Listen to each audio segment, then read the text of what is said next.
What the hell is wrong with management in this place? That was the first thing Carter Nettles heard after 2 hours of scrubbing pans in the back of his own diner. Carter had built the 13-location diner chain from scratch, started with a food truck, worked endless nights, slept in the truck half the time. Now it was a real business. But lately, something felt off. Complaints were piling up at the downtown location: late orders, rude service, staff quitting mid-shift. His district manager, Todd, said it was just a bad hiring cycle, but Carter didn't buy that. So he went undercover. He shaved his beard, wore tinted glasses, and even changed how he walked.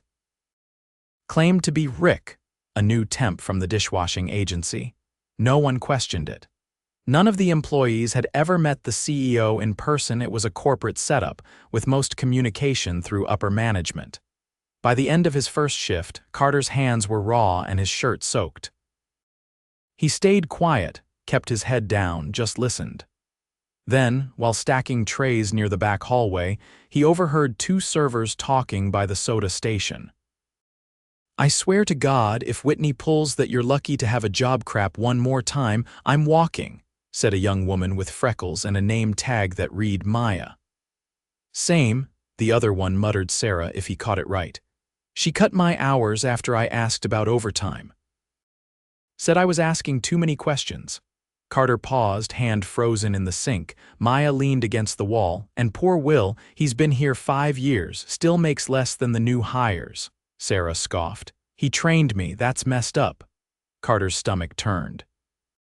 Will was the short-order cook, quiet kind, always moving fast. Carter had noticed how Whitney, the store manager, barely looked at him. Later that night, Carter sat outside on a milk crate during break. Will came out for a smoke, nodded politely. "Long shift, huh?" Carter said. Will chuckled. "You get used to it, or you learn not to care." Carter looked over. "You don't care," Will shrugged. "I used to, but they don't, so whatever." "Who's they?" "Management. Whitney, Todd, doesn't matter," Will exhaled. "Just trying to pay rent, man." Carter stayed silent. That hit harder than it should have. The next morning, Carter came in early. The kitchen was a mess: greasy counters, stacked plates, fryer oil not changed. Health code violations for sure. Whitney strolled in 20 minutes late, coffee in hand, sunglasses on. She didn't greet anyone, just barked, "Rick, mop that spill near the freezer. I'm not getting sued today." He nodded and did it. No one smiled. No one looked happy to be there. Lunch rush came fast. Orders backed up, service got sloppy. A customer complained their burger was raw. Whitney didn't apologize, just said, "We're slammed. If you don't like it, don't come back." Later, Carter saw her corner Maya behind the counter. "You think you're slick, talking crap during shifts," Whitney hissed. Maya froze. I didn't say anything." "Keep mouthing off and I'll cut your hours again." "Got it." Carter watched from the kitchen door. His jaw tightened. That was it. He'd seen enough. At the end of the day, Carter pulled off his gloves, walked out to the dining area, and stood in front of the closing staff. "Hey," he said, voice calm but firm. "Before anyone leaves, I need a minute." Whitney rolled her eyes.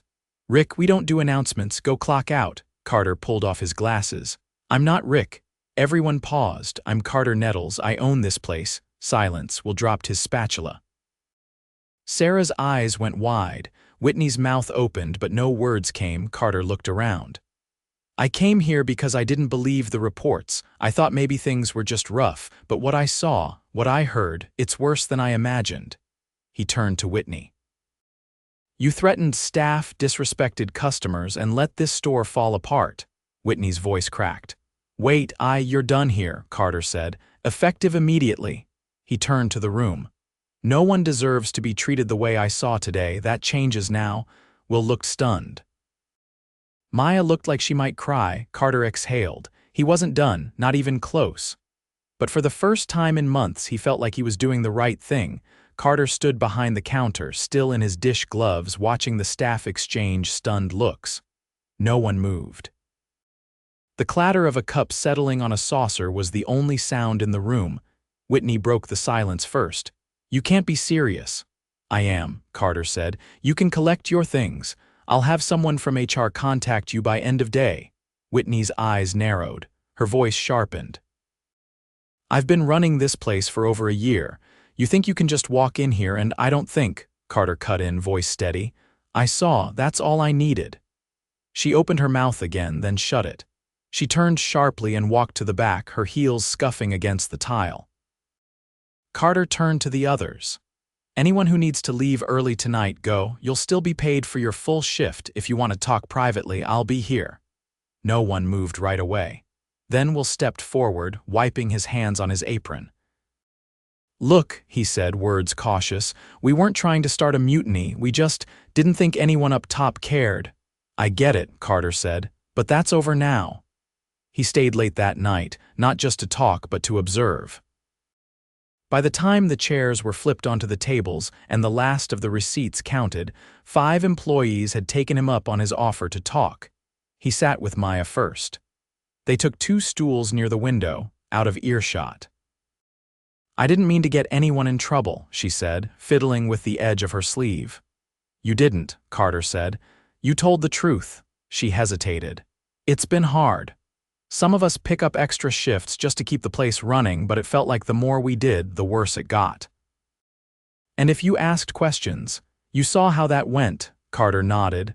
What would you change first, she blinked. Honestly, I wouldn't have asked otherwise. She glanced toward the kitchen. Rotate shifts more fairly. There are people stuck on 6-day weeks, while others get 2 shifts if they're lucky. And fix the storage room. The ceiling leaks when it rains. It ruined a whole box of dry goods last week. Carter wrote it down. When she got up, Sarah took her seat. She didn't waste time. Whitney used to schedule me for doubles and then cut my hours the minute I asked about health benefits, she said. Said I wasn't full-time. I asked how I was supposed to become full-time if my shifts kept getting canceled. She told me to be more flexible. Carter leaned back. Do you want to stay here? Sarah blinked. What? Would you want to keep working here if things were different? She looked down at her hands. Yeah, I like the people, I like the job. I just don't want to feel like I'm one mistake away from losing it all. After she left, Carter sat in silence for a while. He didn't need more evidence. He needed a plan. By morning, he had one. He called an emergency meeting with the regional HR rep, Lisa, and the operations lead, Malik. They met in the store's tiny office, barely big enough for 3 chairs and the desk. Lisa glanced at the schedule posted on the wall. So Whitney's out, she's done, Carter said. Effective last night. Malik rubbed his temple. That's going to leave a gap. We've got 2 other stores already short-staffed. Then we fill it, temporarily. I'll be on site as acting GM until we find someone who knows how to lead without fear. Lisa raised an eyebrow. You're going to run the floor? I am, and I want payroll reviewed by end of day. I'm hearing people aren't being classified properly. Fix it. Malik nodded. What about the kitchen? Carter flipped open a notebook. Will's been holding it down on his own. I want someone in to support him by tomorrow, not a temp. Someone who knows food safety and prep standards. They got to work. By noon, a replacement line cook from another store arrived, and Carter had a meeting scheduled with every employee over the next 2 days, one-on-one. No supervisors present. That afternoon, the first lunch rush under new leadership began. Carter wore the same uniform, but this time with a name tag that read Carter Acting GM. He stood near the host stand, greeting customers, wiping menus, and watching everything. When the register jammed, he fixed it himself. When the busser dropped a tray of glasses, he grabbed a broom and helped clean up. No one asked him to, he just did it, but the biggest shift wasn't him. It was the staff. Will started speaking more, not much, but enough to give real-time feedback to the new cook. Maya cracked a quiet joke at the expo line. Even Sarah stayed 10 minutes after her shift to help restock condiments. Still, not everything turned around. That evening, Carter caught a young man in a server apron, Garrett, texting behind the counter while customers waited for refills. He watched for 5 minutes. Garrett didn't move once. Just leaned against the wall, scrolling. When Carter approached, Garrett didn't even look up. You need something? He asked, eyes still on his phone. I do, Carter said. Your badge. Garrett glanced up, confused. What? You're done here. You ignored 3 tables and I watched you let Maya cover your section twice. Garrett scoffed. It's not that serious, man. Carter didn't raise his voice. It is. When people stop caring, it spreads. And I won't let that happen again. Garrett tossed his name tag on the counter and walked out without another word. That night, Carter stayed long after close, reviewing paper schedules and invoices. He found 3 instances where Whitney had reduced hours for employees right after they'd qualified for better benefits.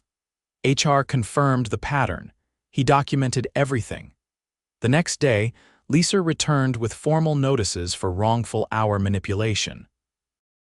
Policies were rewritten to prevent one manager from having full control over schedule and payroll without oversight. By the end of the week, the energy in the diner had shifted. It wasn't perfect. Nothing changed overnight. But the silence that had once hung over the staff was gone. People talked more, asked questions, gave suggestions, some good, some not, but all of it was a sign of life. Carter met with Will again, this time in the kitchen during prep. You've been here longer than anyone, Carter said. I want to offer you a kitchen lead position, comes with a raise. Full benefits and say in hiring. Will froze, a paring knife in hand. You serious? Yes, he nodded slowly. Then yeah, I'm in. And I need one more thing from you, Carter added. Will raised an eyebrow. What's that? Help me find someone who can run this place right. I'll be here until we do. Will cracked a smile. I've got a few names in mind. The shift bell rang. Another day starting. But for the first time in a long time, it felt like more than just another grind. It felt like the beginning of something better. The second week started before sunrise, just as the streetlights flickered off outside the downtown diner. Carter unlocked the front doors in silence, flipped the lights on, and stood for a moment soaking in the stillness. The place felt different now, less brittle, but still bruised. There was a weight in the walls, like the building itself had grown used to being ignored. He didn't waste any time. By 6:30, he was already walking the line with Will, running down the prep checklist. The fryer filters were being swapped out finally, and the new kitchen hand, Tiana, was focused and quick, but still learning the rhythm. Carter watched her chop onions, head low, movement stiff. You from the North Side store? He asked, glancing at the stack of clean eggshell cartons she'd just broken down. No, uptown, she said without looking up. Only been there 3 months. Malik called me in. You like it there? She paused. It's fine, she said, quieter. But I don't mind jumping in here. It's a little chaotic, but people actually talk to each other. Carter nodded. If you decide to stay, there's room to grow here. Just depends what you want. She didn't answer right away, but her shoulders eased a bit. That was enough for now. As guests began trickling in, Carter moved between morning duties, checking inventory logs, monitoring the ticket times, and making sure the registers had proper float. Every task he'd once trusted others to manage. Now he wanted his fingerprints on all of it. Just before 10, a young man in a hoodie and jeans came in with a clipboard, glancing around. Carter spotted him from the counter and waved him over. Delivery? Carter asked. The guy nodded. Cisco, first time doing this location. Where's the back? Carter led him through the kitchen and pointed out the receiving door. Tiana looked up just long enough to give a quick wave, then went back to prepping potatoes. On his way out, Carter passed Meyer at the host's stand. She was refilling the mints and adjusting the tip jar with one hand, holding a clipboard of her own in the other. What's that? He asked. Just keeping track of seating times. Thought it might help figure out where the bottleneck is during brunch. He raised an eyebrow. You came up with that, she shrugged. We're still missing a proper floor lead, so I figured someone should keep notes. Keep doing it, he said. We'll review your notes at the end of the week. She nodded, and he noticed how, without being asked, she nudged the floor plans slightly to shift the rotation. It was subtle but smart, giving the weaker server a lighter section without making it obvious. At 11:30, a new hire namedly came in for his first shift, mid-20s, buzz-cut, quiet eyes. Carter had reviewed his file the day before. No red flags, solid references, but something about his posture looked off. He kept his arms close to his sides, barely made eye contact. "You Illy?" Carter asked as he approached the punch-in terminal. The kid nodded once. "You've worked in service before?" "Yeah, mostly pizza spots, fast places." He cleared his throat. "I'm not great with people, but I'm fast." Carter glanced toward the server station. "You're in the back today." Shadowing Tiana. Help her with prep and dishes. No rush, just get familiar with the kitchen. He didn't say much in response, just gave a clipped nod and followed Tiana in. Carter watched them for a moment as she handed him gloves and pointed toward the sink. She didn't treat him like a burden. Just part of the team. By mid-afternoon, the flow broke down. A customer at table 7, an older man in a pressed shirt and tie, flagged Sarah down. She was mid-delivery with another table, so she gestured she'd be there shortly. He scowled, checked his watch, and waited. When she finally approached, Carter saw the man's face tighten. "I've been here 20 minutes, he said. "No refill, no check-in, and now you're acting like I'm interrupting you?" Sarah apologized, explained they were short one server, and offered to expedite his order. "I don't care how short you are," he snapped. "I don't come here to be ignored by people like you." Carter's stomach turned. The tone in the man's voice was sharp, deliberate. People like you wasn't about service, it was about who Sarah was, what she looked like. Before Sarah could respond, Carter was already walking over. "Sir," he said, standing between the man and her, "I'm the acting manager. I need you to lower your voice." The man leaned back. "Then maybe train your staff better." Carter kept his tone level.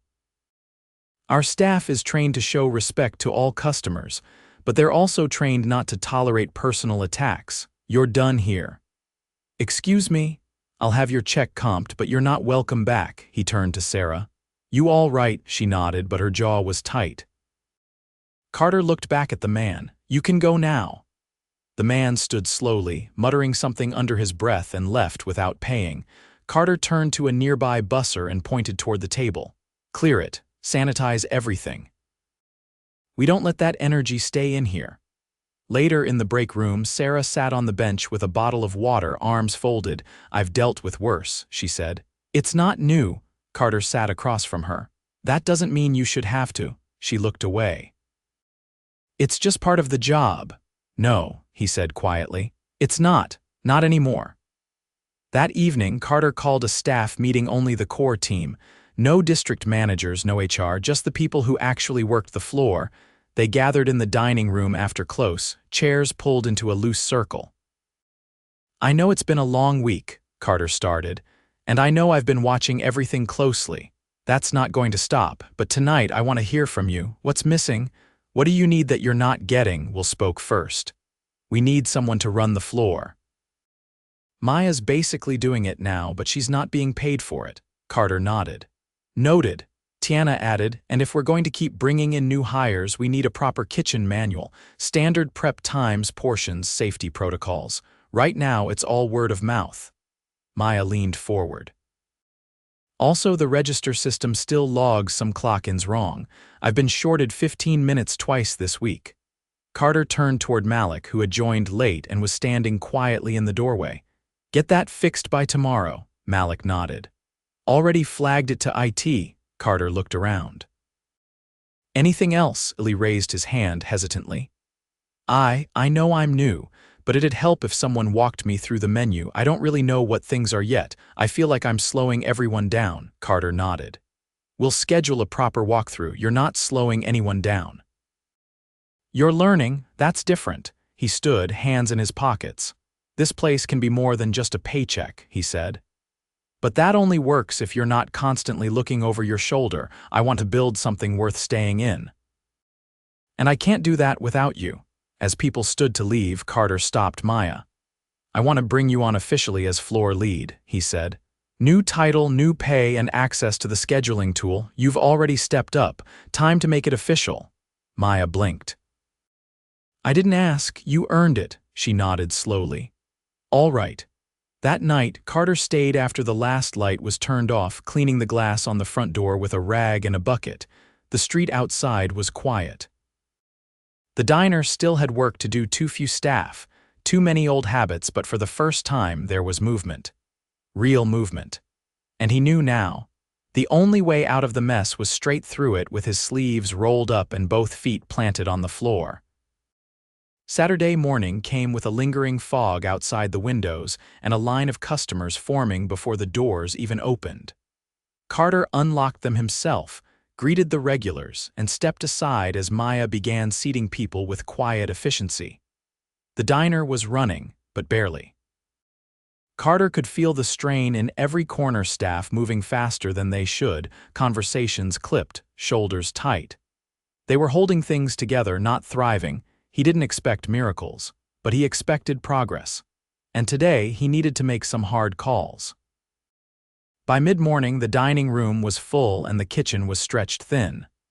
Eli was on prep, his shoulders hunched as he tried to keep up with the volume of tickets. He moved quickly, too quickly. A tray of chopped tomatoes slipped from his hands, crashing to the floor. Will turned from the grill, looked at the mess, then at Eli, and without a word, handed him a mop. Carter watched from the pass, no anger, no blame, just a quiet nudge to reset and keep going. That was the kind of leadership he wanted to see, but not everyone was adjusting. Garrett had been replaced by a new server, a wiry man named Nolan, who came recommended by another store. His first few shifts had been fine, polite, punctual, but Carter had started noticing things. Nolan didn't speak to Eli unless he had to, never made eye contact. When Tiana passed behind him with a hot tray, he stepped aside but muttered something under his breath. Carter couldn't catch it, but the look on her face said enough. He waited, gave it a few more hours. Then, during the lunch rush, it happened again. Nolan walked past Eli at the dish pit and said something just loud enough to be heard over the clatter. "You ever held a knife before? Or just play with them in the mirror?" Eli froze. Tiana looked over. Carter was on the floor before the next plate hit the counter. "What did you just say?" Nolan barely turned. "I was joking. Say it again." Nolan blinked, then straightened. "I said he's slow, that's all. You want the food, right or not?" Carter didn't raise his voice. "Take off your apron." "What? You're done. Go." Nolan looked around, half laughing. "You're letting me go for that?" "Yes, right now."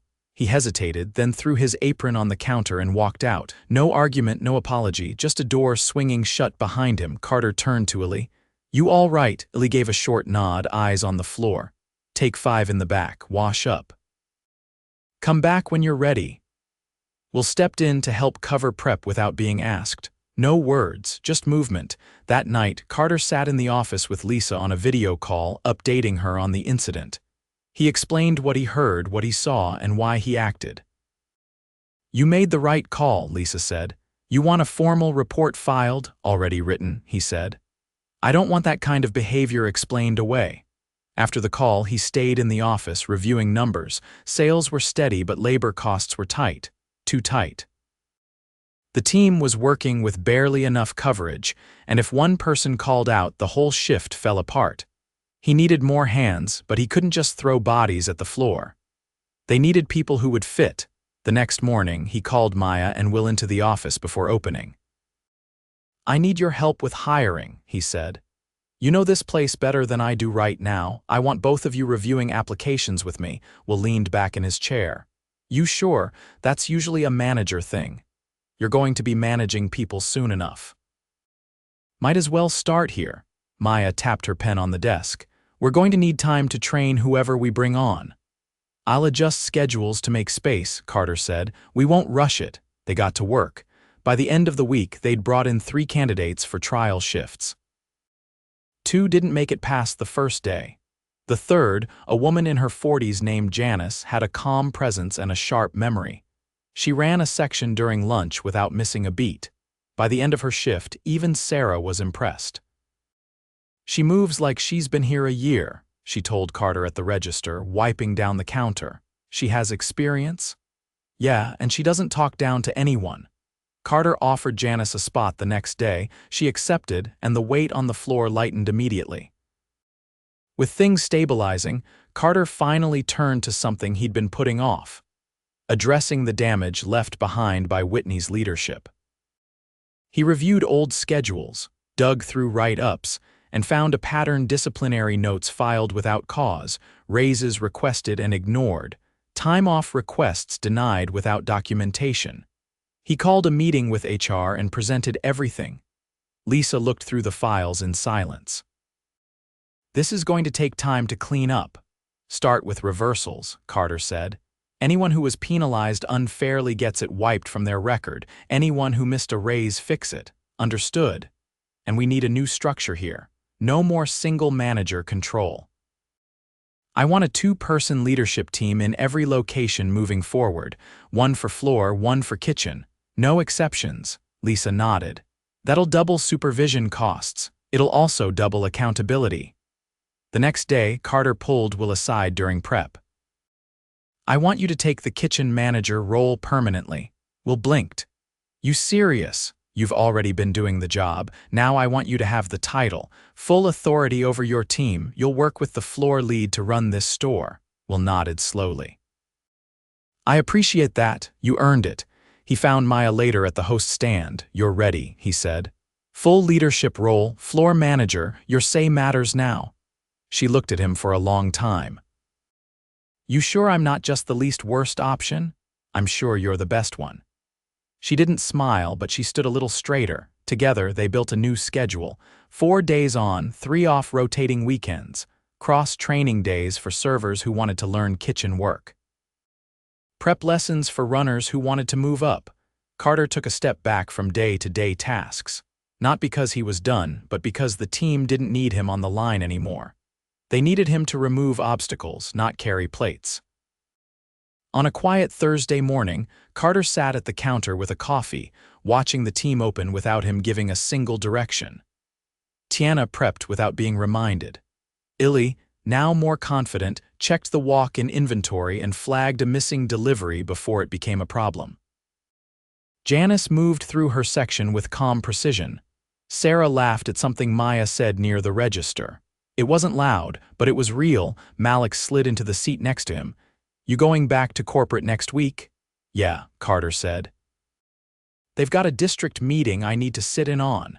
"You going to tell them about all this?" "I'm going to tell them it's the new standard." Malik looked around the room. "Feels different in here." "It is." Carter didn't need to say more. He stayed until the breakfast rush ended, then stood, dropped a few bills in the tip jar and headed for the door. He paused just outside, watching the staff through the window moving with purpose, not pressure. He didn't feel proud. He felt responsible. And for the first time in a long while, he knew he was living up to it. He walked down the street slowly, sleeves rolled, apron tucked under one arm, the smell of fresh coffee still clinging to him. Behind him, the diner kept going. Not because of him, because of them.